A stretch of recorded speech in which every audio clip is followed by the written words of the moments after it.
Paul, 6-2 victory against Alfreton this afternoon, 6 league wins in a row. You must be absolutely delighted. Yeah, I am, of course. I don't know if I was delighted after 12 minutes, 13 minutes, whatever it was, when we were 2-0 down and we'd conceded 2 really sloppy goals. But I have to say, after that, I think we played some outstanding football. You know, they've beat Spennymoor in their last league game. They lost 1-0 to Fylde before that. There's been a bit of an upturn, I would suggest, in their results over the last few weeks, and the way we performed today was outstanding. And obviously you touched upon it there, the first 12-30 minutes, a bit of a sloppy start, and we just looked a bit slow from the off really, but to then obviously bring it back to level, pegging at half time, you must have been happy with that. Yeah, a couple of really sloppy mistakes that we've talked about and people will learn from. Again, we still, as good as we've played and wherever we find ourselves in the league, individuals are still stepping up, still learning, and there's a couple of things we need to learn from there. It's disappointing to find ourselves in that position, but then momentum really swung, and 2-0 is a dangerous scoreline, and so it proved really, and that they must have felt a little bit to protect it, and we completely took over the game, and then our quality really showed. And to get back to 2-2 at half time, we probably had more chances than that.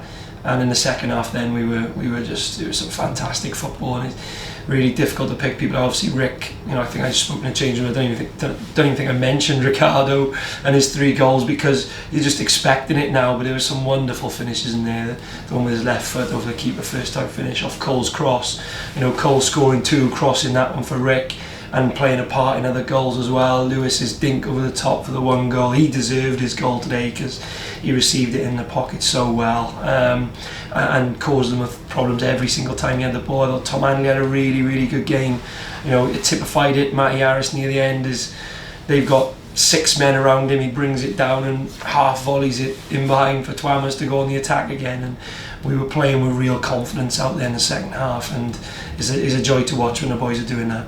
And rightly so, obviously the attacking boys will get applauded when the ball in the net, but after the first 12-30 minutes, the back 4 and obviously Jack and Lee in midfield really nullified Alfreton, and I don't think Cogs had too much to do in the second half then. No, after that, and it was only a couple of moments, you know, and even at half time, it was real emotional roller coaster, I guess, because after the first 12-13 minutes, you're right up there in terms of anger, frustration with the mistakes that have happened, but then we completely dictated the game and completely controlled the game, and so by half time you've said, actually, we're playing well, boys, and just go and do the same. The important thing is to try and lift the tempo even more if we can, because we didn't need half time at that point. We were right on top, and we did that and we controlled it, and like you say, the boys at the back were just as important as the boys counter pressing and keeping them boxed in and forcing them into long balls over the top, which we picked up and started to play again. I have to say, like, you know, it was difficult today because at 3-2 I didn't want to make too many changes. We were in the ascendancy. We had the momentum. Sometimes when I've made changes, we've lost that momentum. So it's difficult for the boys on the bench today, having to wait till really late, and you know, a couple of them still not getting on. So, but I thought that epitomised what we were about again. It was great to see Kieran Evans come back. You know, Brandon has played a little part in a build-up to one of the goals. He sprinted past Lewis. Lewis scoops it over the top. He could try and bring it down, get himself a goal, but no, he flicks it into Rick's path for him to get a hat-trick. And that sums up what we need in terms of team spirit and camaraderie as we move through the season. And looking ahead now, home again on Tuesday night to Leamington. You know, a game that everyone should be looking forward to now, really, and you know, a message to really get Penydarren Park full again. Yeah, a huge thank you to the supporters who've been turning up for us. I think, you know, the people that were in here today really got behind us.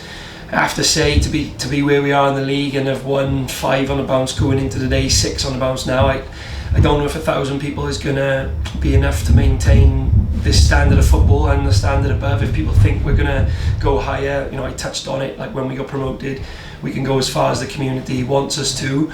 Well, are we going to keep hold of our best players with 1,000 coming through the gate when we're this high in the league? The supporters who did turn up and have turned up and backed us home and away have been fantastic. We need more in here on Tuesday night, because these are the games people will expect us to win. But you look at the teams at the top today, very few of them have actually gone and won. That's how competitive this league is. We had no right to win today, we have no right to win on Tuesday, and we need everybody to come out, get behind us, and see what we can do this season. That's great. Thanks, Paul. Cheers, Jack.